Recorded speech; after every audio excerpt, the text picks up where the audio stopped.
Hey everyone, welcome back. Hope you're having a fantastic day so far. So President Donald Trump just signed a proclamation marking the 90th anniversary of Social Security. He also went over some of the big changes that he's already made within the first 9 months in his office. In today's video, we are going to be breaking down everything that you need to know. But before we go ahead and dive into for today, if you would like to explore potential huge savings in your Medicare plan, then you might want to consider giving Chapter a call today with that number up there on the screen. You see, historically speaking, people who have worked with Chapter have saved right around $1,100 on their Medicare plan. So what do you have to lose? The call is completely free. Once again, with that number up there on the screen, the number is 612-895-2101. That once again is 612-895-2101. And again, on average, people who have worked with Chapter have saved right around $1,100 on their Medicare plan. So give Chapter a call today, and thank you to Chapter for sponsoring today's video. Okay, so diving right into it for today. So yesterday, President Donald Trump signed a proclamation marking the 90th anniversary of Social Security. He promised to protect it, to improve the program, and he also went over some of the changes that he's already made to Social Security during his presidency, during the first 8 months in office. So in today's video, once again, we are going to be covering everything that you need to know, plus two potential huge changes coming to Social Security, hopefully perhaps over the next 4 years. So diving right into it for today, this article is from The Hill. They say that President Trump signed a proclamation marking the 90th anniversary of the establishment of Social Security while boasting changes in his recent tax law aimed at providing relief to seniors. He said, quote, "On the 90th anniversary of the establishment of this historic program, I recommit to always defending Social Security, rewarding the men and women who make our country prosperous, and taking care of our own workers, families, seniors, and citizens first," Trump said in the Oval Office. Now, the president touted his big, beautiful tax law enacted last month as paving the way for the largest tax break for seniors in the history of our country, while lauding efforts in his administration to root out fraud, waste, and abuse. The One Big Beautiful Bill Act, which Trump signed in July, greenlighted a temporary $6,000 tax deduction for those at least 65 years of age. However, some experts have argued the move will likely have a larger impact on those in the upper middle class than those on the lower end. Trump said, quote, "You report it all the time. In 4 or 5 years, it's going to go bust, but not anymore. It's not," he claimed to reporters, while also boasting efforts in the administration's aim at finding tremendous fraud where we have illegal aliens. So once again, Trump is boasting about the accomplishments that he has made so far towards Social Security in the first 8 months of his presidency. Also on the White House's official website, they mark improvements as far as customer service goes. They say that the agency is handling 70% more calls than last year, while at the same time lowering the average speed of the answering by 80% from 30 minutes down to just 6 minutes. They also say that Social Security has made vast technology improvements. So for example, Americans now have 24/7, 365-day access to their online accounts after reducing the long-standing scheduled downtime of 29 hours per week to 0, enabling over 280,000 more customers to access their online accounts in the first 2 weeks alone. Also, Social Security has driven down backlogs and delivered ahead of schedule. And finally, Social Security has dramatically increased accountability. Now, leave your thoughts and comments below. Do you believe that during the first 8 months of Trump's presidency, things have gotten better as far as Social Security goes? Do you have trust in the future of Social Security under Trump's presidency? Leave your thoughts and comments below. Now, of course, some experts believe that things are actually going to be getting worse, and we already have different reports out there.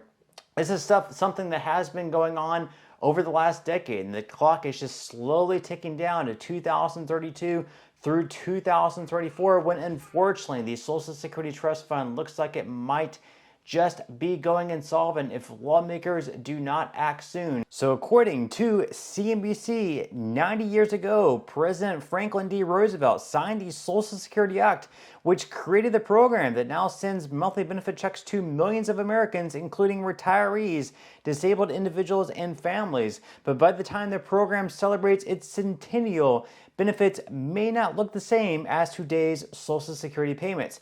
The reason is Social Security's trust funds, which the program relies on to help pay benefits, are facing a looming shortfall. So starting in 2033, 2 years before its 100th anniversary, the program may only be able to pay 77% of scheduled benefits for retirees, their families, and survivors, Social Security's trustees projected in an annual report released back in June. So basically, there's going to be a cut of anywhere between 23 all the way up to 27% from what you're receiving in 2032 or 2033. That's because there's not going to be enough money in the trust fund plus the amount of money flowing into the trust fund to be able to pay out everyone 100% of their scheduled benefits. Now, we do have a few different plans out there. So, for example, we have one recent bipartisan plan that is now being pushed by Senators Bill Cassidy and Tim Kaine.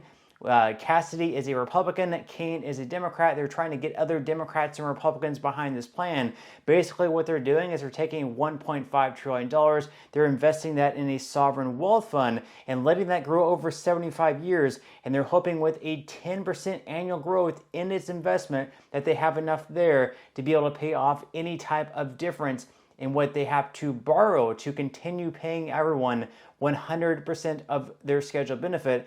So according to CNBC, once again here, Cassidy has teamed up with Senator Tim Kaine, a Democrat in Virginia, to co-lead a bipartisan pitch, the centerpiece of which is a new $1.5 trillion investment fund for Social Security, separate from Social Security's current trust funds. The initial $1.5 trillion outlay would be borrowed.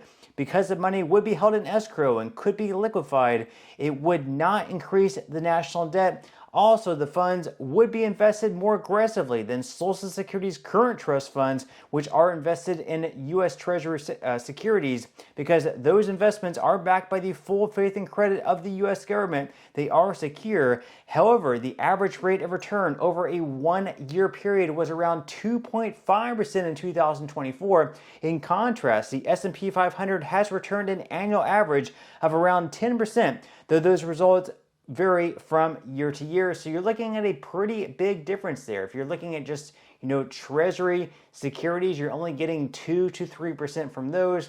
Whereas if you invest that money in the S&P 500, you're going to be getting, 10%, perhaps 15 and even 20% in some years. So you're going to be getting a lot more investing this money in the stock market. And it's going to be separate from these Social Security trust funds. So there's not much of a risk there. But of course, there is always a risk. Maybe they won't be able to have the 10% growth over the next 75 years. Maybe it eventually stalls out. Who really knows? Now, of course, there's also another plan. This one is being headed by John Larson and mostly Democrats. We don't have any Republicans behind this plan, which may actually cause it to fail. So they say that Larson's most recent proposal from 2023 would temporarily increase benefits for all beneficiaries while also providing specific enhancements for those receiving minimum benefits, widows or widowers in 2-income households, and children of deceased, disabled, or retired workers who are full-time students. The plan also proposes changing the way annual cost of living adjustments are calculated to pay for the benefit increases. Larson's plan calls for income over $400,000 to be subject to payroll taxes. So in 2025, workers stopped contributing to Social Security for the year once they reach an income of $176,100. Both employers and employees pay a 6.2% tax on wages up to that threshold. So basically, once again, this year, if you earn $200,000 per year, or let's say in an extreme case, you earn like $20 million, you're not paying taxes into the Social Security Trust Fund on the entire $20 million that you earn. You only pay it on the first $176,100 that you earn. Anything above that does not get taxed into the trust fund. You still have to pay federal income tax. You still have to pay, Medicare tax into the Medicare fund. But but you do not have to pay the 6.2 to 12.4% that goes into the Social Security Trust Fund. Now they go on here to say that the Bipartisan Policy Center poll finds a majority of Americans support lifting the cap on income subject to payroll taxes, with 65% of Democrats and 62% of Republicans. That includes a significant majority of respondents with annual household incomes over $200,000 according to the results. Larson's plan also calls for a separate 12.4% tax on net investment income for taxpayers making over $400,000 per year. So between Republicans as well as Democrats, they both support lifting that cap to above $400,000, whereas you earn above $400,000 per year, you would once again have to start paying that 6.2 to 12.4% payroll tax into the Social Security Trust Fund. But with that said, leave your thoughts and comments below. What do you think about John Larson's plan? What do you think about the bipartisan plan between Bill Cassidy and Tim Kaine? Leave your thoughts and comments below. But that's all we have for today's video, and I will see you in the next one.